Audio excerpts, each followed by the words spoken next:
de mi charla es este, una de cal y una de arena en la interpretación de isótopos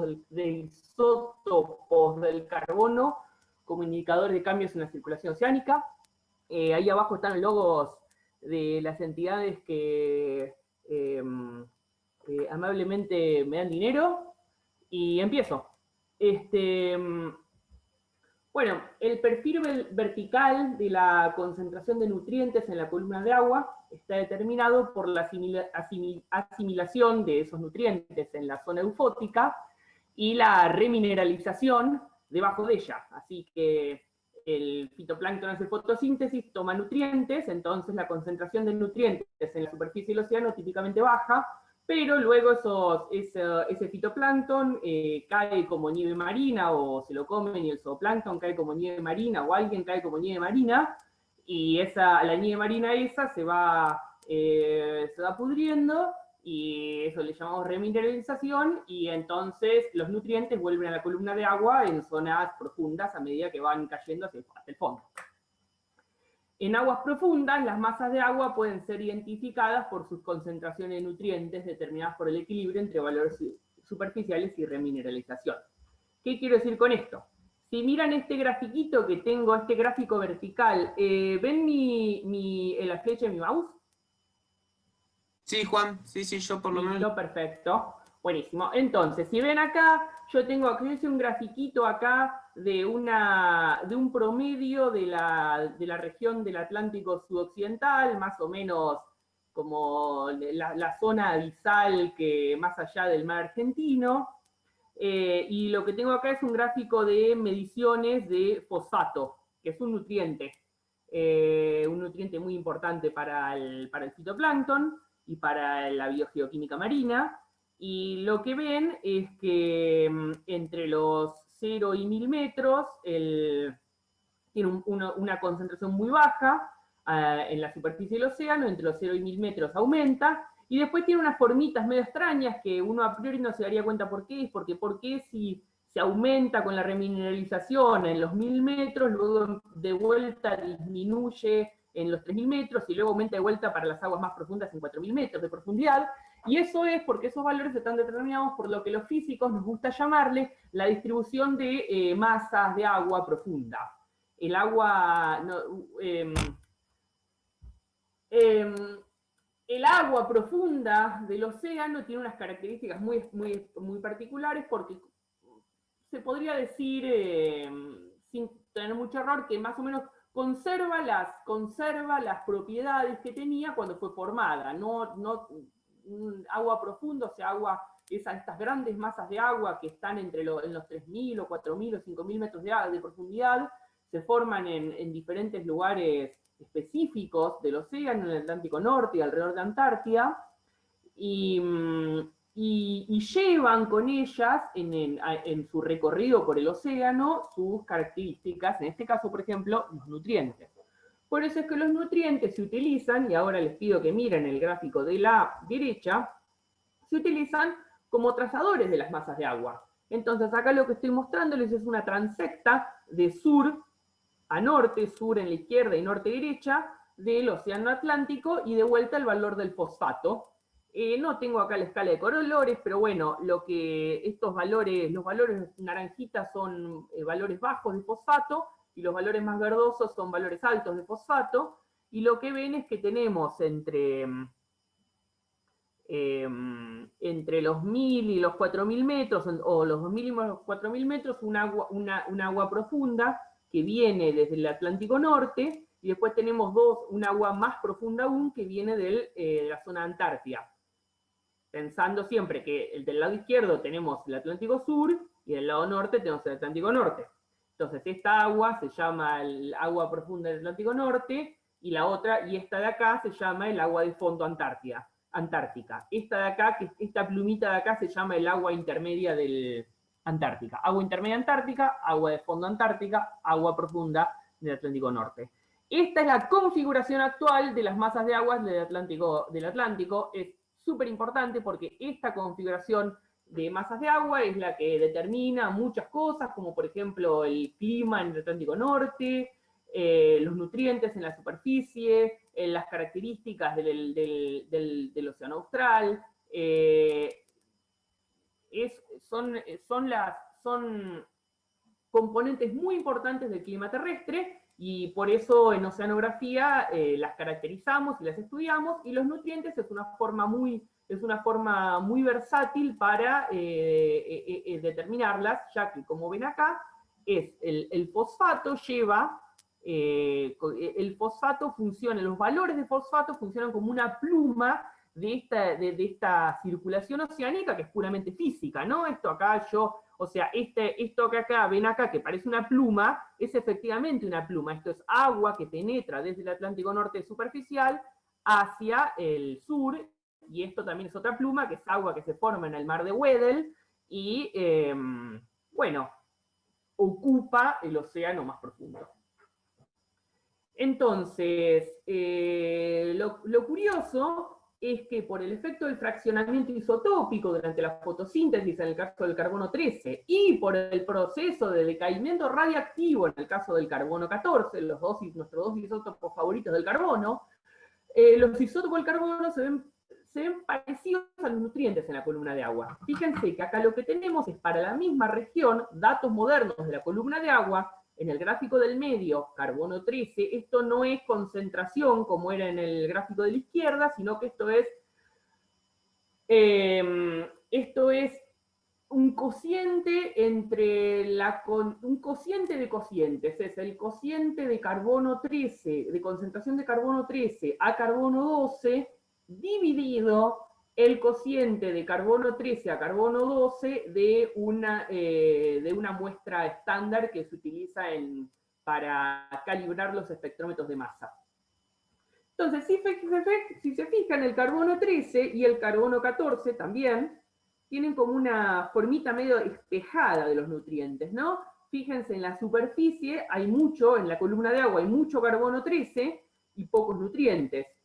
Y después eso disminuye y vuelve a aumentar, y después vuelve a disminuir con las masas de agua. Bueno, eso es así porque cuando se genera cuando se realiza la fotosíntesis, el fitoplancton asimila carbono disuelto en el carbono disuelto que está en el agua de mar, principalmente lo que los químicos llaman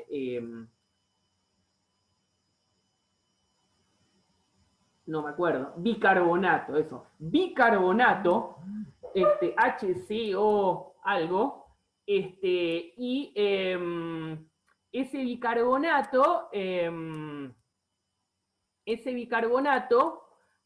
principalmente asimilan es el bicarbonato que tiene un carbono, que es carbono 12, porque la actividad química de los isótopos pesados de los elementos es menor que la de los isótopos livianos, si quieren llamarlo de alguna manera.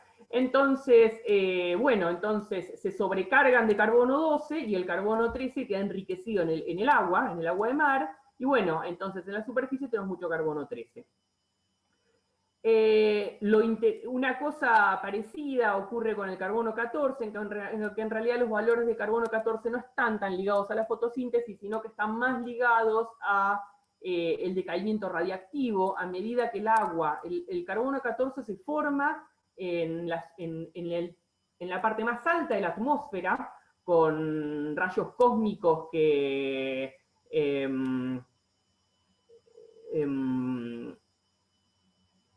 crean este carbono 14 radiactivo que luego decae a nitrógeno, y el carbono 14 en el agua se mezcla en la superficie porque se forma en la atmósfera, como les acabo de decir, no se forma en el fondo del mar. Entonces, a medida que va viajando por el fondo del mar, con el agua del fondo del mar, que es cada vez más antigua, lo que ocurre es que va decayendo, o sea, el carbono 14, cada vez hay menos carbono 14. Entonces, si vos tenés una parcela, una muestra de agua de mar que tiene muy poco carbono 14, perdón, seguramente es más antigua esa agua que una muestra de agua que tiene mucho carbono 14.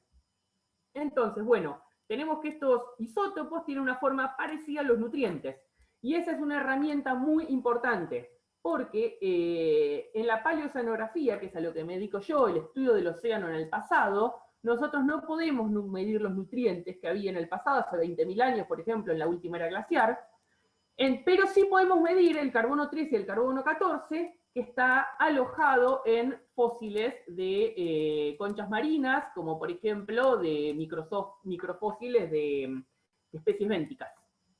Entonces, nosotros no podemos medir el fosfato de la última era glaciar en el océano, pero sí podemos medir carbono 13 y carbono 14, y eso no solo nos da idea de, por ejemplo, cosas como la productividad oceánica, porque tenemos una idea, dependiendo de si es más o menos carbono 13, habrá habido más o menos fotosíntesis, sino que además, para muestras de agua muy profunda, más profunda de 2000 metros, nos da una idea de esto, del tema de las masas de agua. ¿Cuál era la distribución de las masas de agua en el pasado?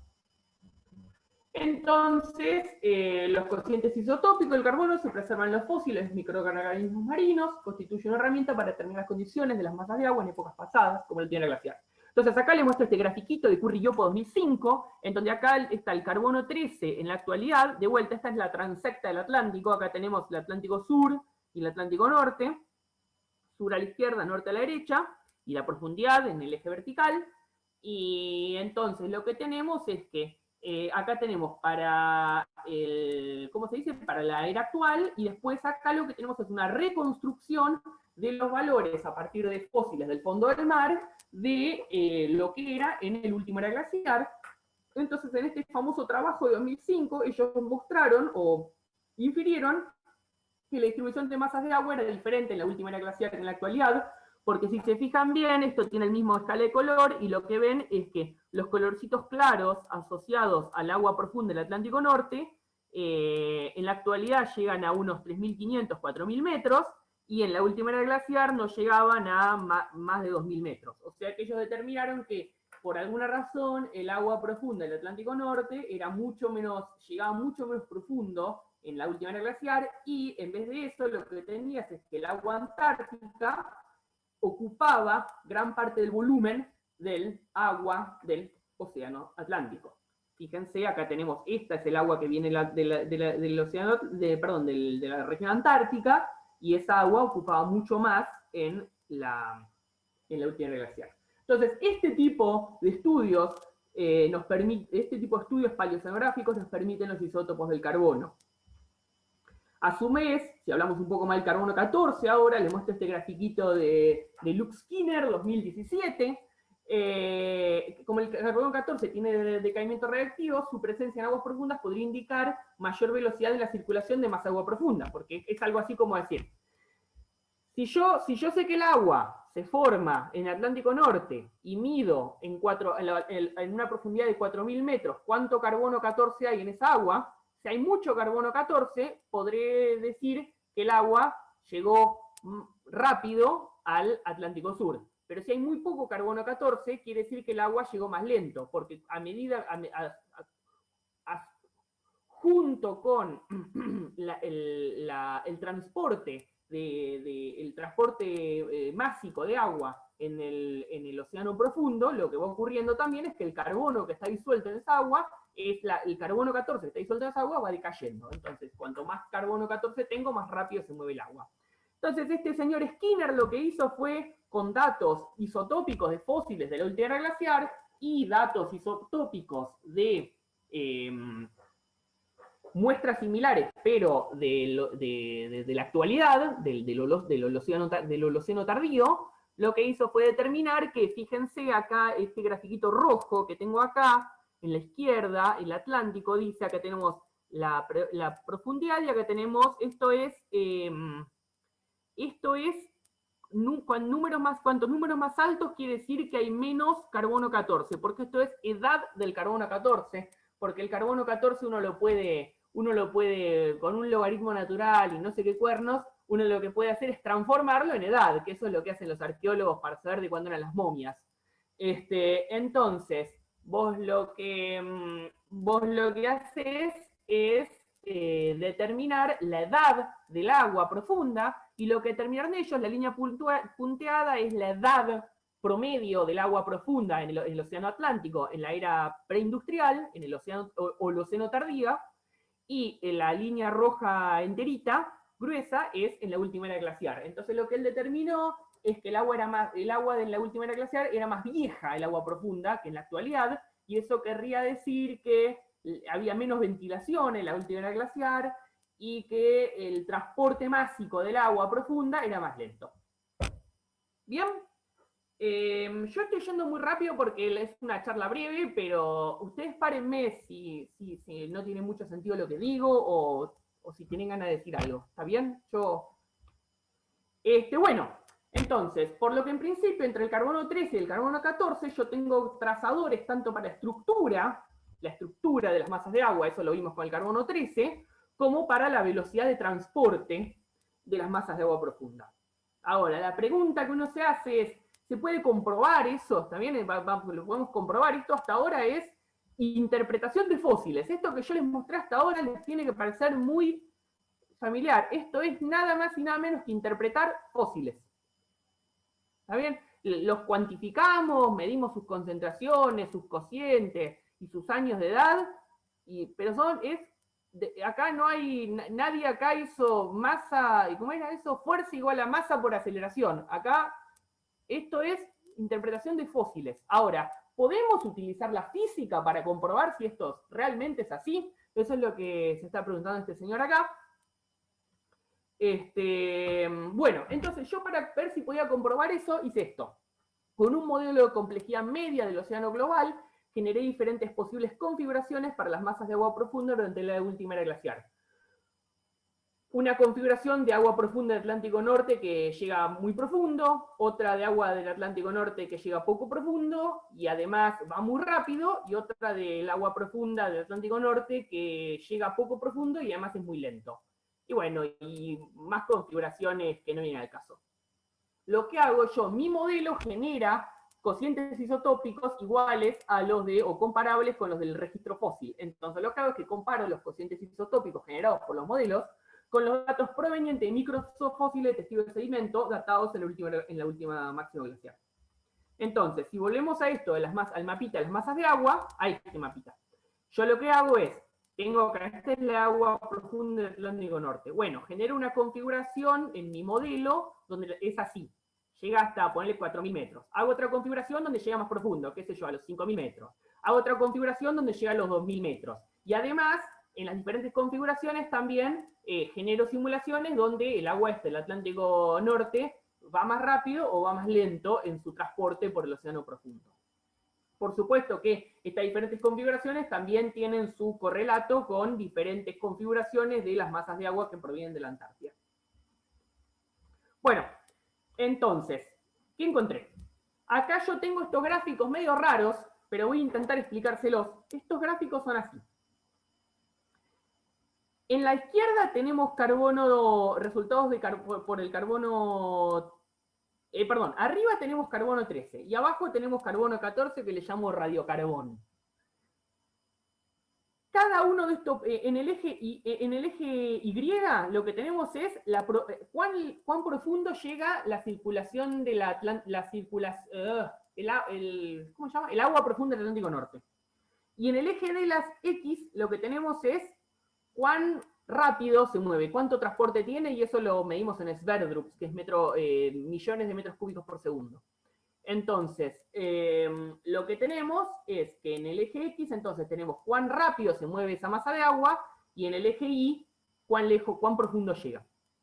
Cada puntito es una simulación diferente.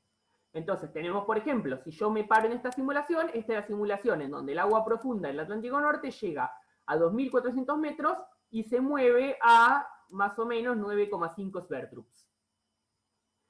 En el eje, y lo que hice fue, yo tengo datos yo tengo un registro fósil de todo el globo terráqueo, de diferentes muestras de sedimento, de carbono 13 y de carbono 14, y comparo mis simulaciones con ese registro fósil.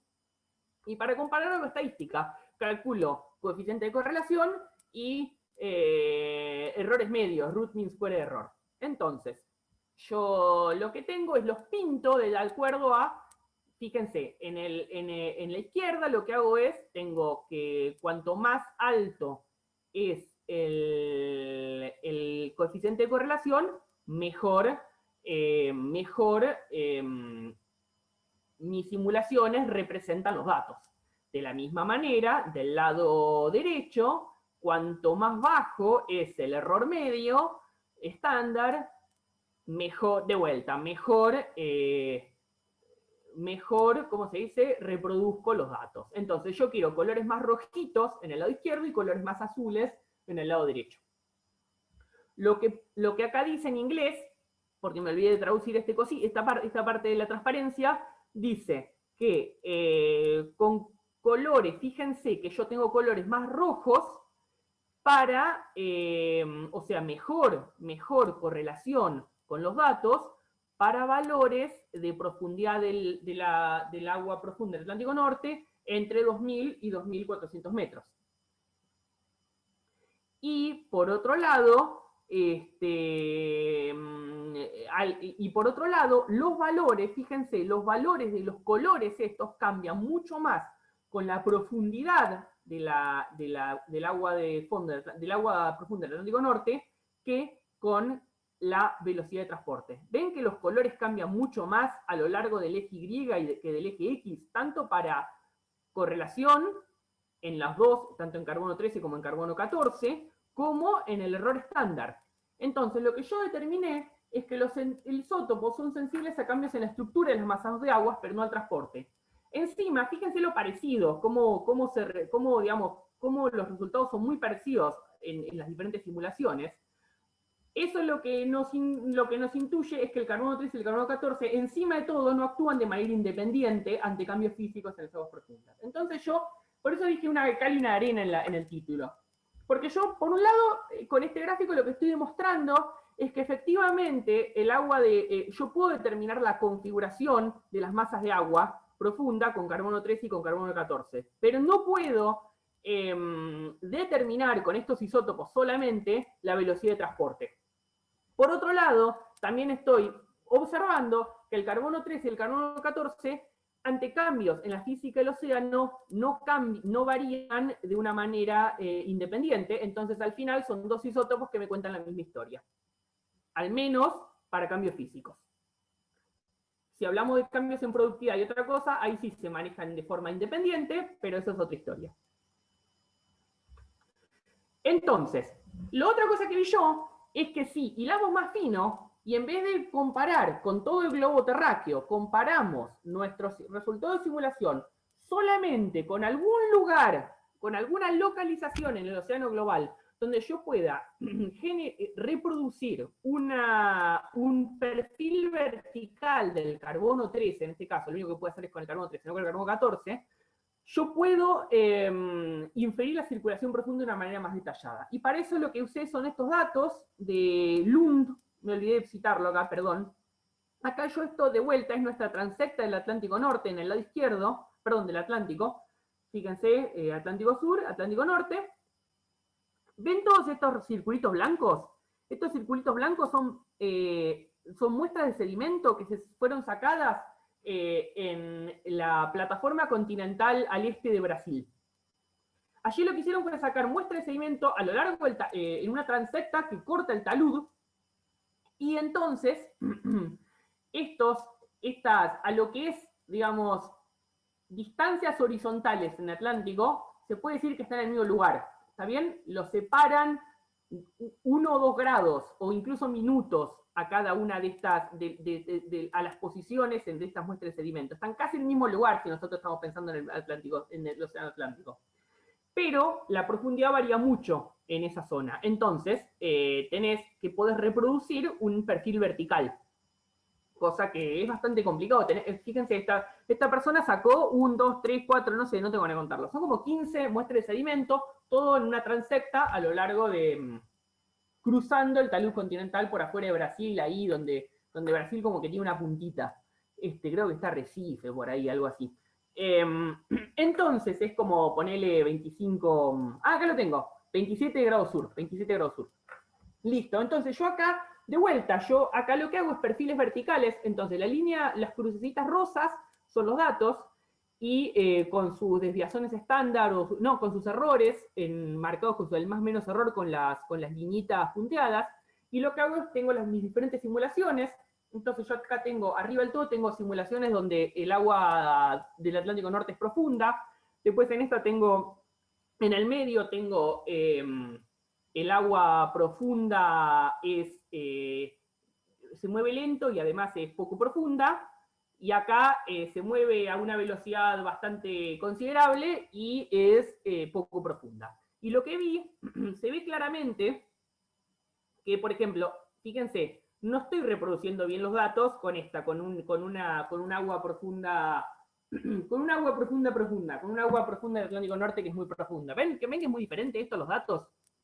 Por otro lado, entre estos dos quizás no se lo ve tan bien a ojo, pero si uno calcula las correlaciones, las coeficientes de correlación y los errores medios estándar, determina, al final hay una diferencia, ¿cómo se dice?, significativa entre tener un agua profunda del Atlántico Norte con un rápido transporte que con un lento transporte. Y es la de rápido transporte, o en realidad un rápido quiere decir igual al actual, la que tiene la mejor correlación con, y más bajo error estándar con los datos. Esto es algo que yo no podía conseguir si comparaba con todos los datos globales. Solo lo pude hacer si comparé solamente en esta localización donde pude reproducir un perfil vertical. Entonces esta es la otra buena noticia del trabajo que hice, que es que, bueno, está bien, si yo comparo con todos los datos globales, no puedo determinar no puedo determinar la velocidad de transporte de las masas de agua profunda,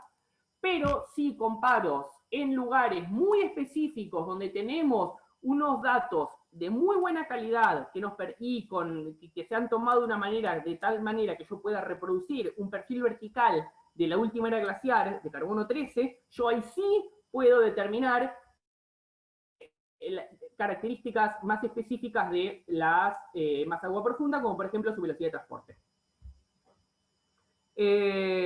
Bueno, entonces esto lo publiqué este año en esta revista y les diría que es un dato muy asombroso y muy novedoso, si no fuera porque cuando estaba a punto de someter el trabajo el año pasado, esta chica, Sifan Wu, que bueno, yo la conozco, es china, lo publicó antes. Así que bueno, esto, mi profesor de física cuántica lo que nos decía es que teníamos que ser rápidos en las ideas, porque mientras nosotros dormíamos, los chinos estaban trabajando, y efectivamente eso es lo que me pasó. Mi trabajo fue cuchareado, así que bueno, igual yo estoy muy contento y hicimos muchas simulaciones, y igual el paper está ahí, y es un trabajo muy interesante porque vamos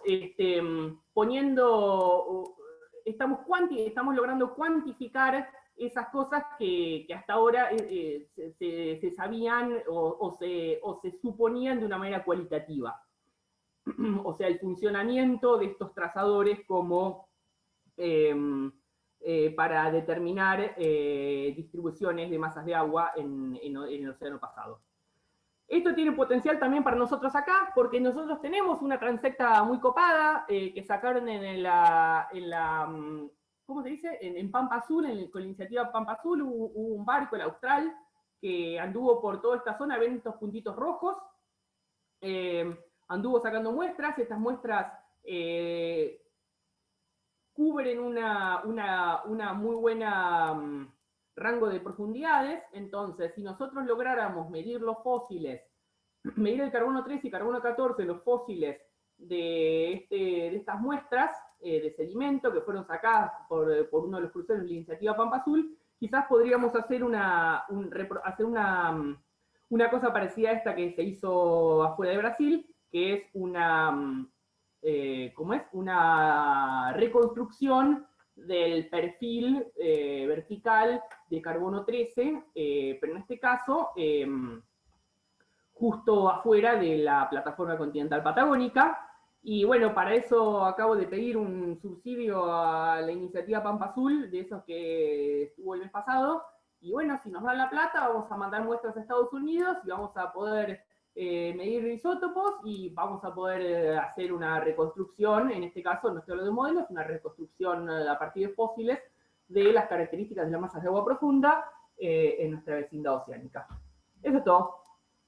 Gracias. Buenísimo, Juan. Muchas gracias por la charla. Gracias, Juan. Ahí nos quedamos impactados por tu segundo puesto en la publicación del paper. La Sí, medalla de plata. aprovecho para preguntar. Medalla de plata saliste. Pero eso, digamos, no te afecta, más que tuviste una aceptación, una revista tal vez de menor nivel de la que esperabas o algo así, o... No, del mismo nivel. No, simplemente que la cita en Acifán. Claro, una cuestión, sí, una cuestión de... Ah, bueno, pero estamos en la era que los segundos puestos se festejan. No sé. Bueno, ¿alguno tiene alguna pregunta? Abrimos el ciclo de preguntas. Ya metí una de prepo. A ver.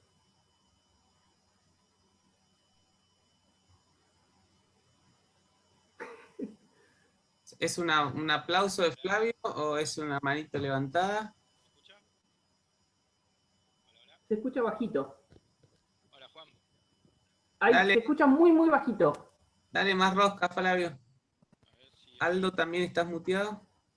No, le acabo de sacar el Ahí. micrófono, ¿no se escucha? Muy bajo, che. Puedo levantar yo la voz, pero más que lo que da el equipo... A ver. Acércate el cosito Ahora. a la boca. Ahí le subí el volumen al micrófono. Ahora sí se escucha bien, ahí sí. Ah, ¿cómo anda, Juan? Bien. Muy buenas charlas, gracias por mostrarnos con esos esquemas tan raros. La pregunta, en un momento mostraste cómo es el trabajo de, creo que se llamaba Smider, algo así, no sé. Skinner. Skinner, eso. Bien, y mostraba el análisis del carbono 13 en superficie, bueno, en las distintas eras, ¿no? La pregunta es, más allá de la simulación y el trabajo de simulación, que sé que estás atrás de eso más que nada, pero la pregunta sería, ¿cómo se puede controlar o conocer, digamos, el rango de ese carbono 13? Es decir, es cierto que la conclusión es agua más vieja, porque no tiene la misma concentración. Sí. Es agua... Perdón, Aldo, carbono 14 estamos hablando en este caso. ¿Solo carbono 14 era eso? Ah, bien, Claro, no, claro, porque el que determina si el agua es vieja o nueva es el carbono 14, porque es el que decae. El carbono 13 no decae, es estable. Claro, sí, pero no voy a... Pensé que habías dicho que había la vinculación entre ambos en la superficie, como siguen el mismo perfil, me quedé con esa idea. Pero bueno, aunque sea uno u otro, había un estudio, digamos, que la era preindustrial, o sea, surgía, digamos, básicamente la diferencia de concentración por la era preindustrial. La pregunta es, ¿cómo sabemos que más allá digamos, de ese crecimiento, si hay una comparación, hay un corte ahí, pero si hay una comparación entre el crecimiento poblacional, porque si la biomasa general creció, también podría haber crecido carbono 13 o 14, no sé si eso se tiene en cuenta. Sí, esos estudios por lo general tienen en cuenta, o mejor dicho, se ha estudiado con otras técnicas, se ha estudiado en este caso, sí, la parte del carbono 13, porque la biología le importa el carbono 13 nomás. La parte de la biomasa terrestre se tiene en cuenta. Se tiene en cuenta y, digamos, se sustrae ese efecto de los datos que yo mostraba. Está bien, esa era la pregunta.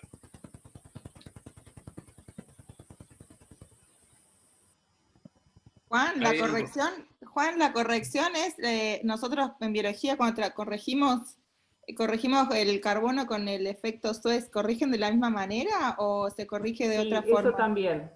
Eso también, sí. Eso también. Y también el carbono 14 se corrige porque el carbono 14 también no solo surge en la parte más alta de la atmósfera, sino también por las bombas atómicas. Entonces el carbono 14 de la era preindustrial tiene que ser corregido para el efecto de bomba atómica.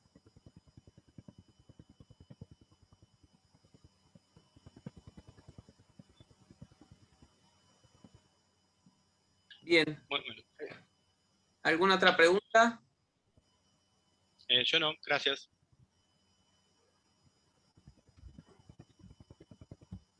No me funca el micrófono. Acá pregunta, creo que es Flavio, ¿por qué no se utilizó nitrato en vez del fosfato para hacer la caracterización? Flavio, en realidad yo solo mostré fosfato para mostrar cómo el carbono 13 se parece a los nutrientes, pero el nitrato y el fosfato y el nitrato se parecen mucho en su distribución en el océano profundo, y el mismo gráfico yo podría habértelo hecho para comparar carbono 13 con nitrato que para comparar carbono 13 con fosfato. A mí me gusta más mostrar fosfato siempre porque es más conservador, es un nutriente que tiene más vida, más periodo de vida en el océano. Vos lo que tenés es que el nitrato tiene un periodo de vida más rápido en el océano, un overturning más rápido en el océano, porque la fijación de nitrógeno en la superficie y la denitrificación en el fondo marino y un poco en la columna de agua hace que, bueno, sea más dinámico. En cambio, el fosfato cambia solamente lentamente con la erosión de rocas y cosas así, son procesos más lentos. Entonces, por eso siempre ponemos el fosfato, porque es el menos dinámico de todos los nutrientes.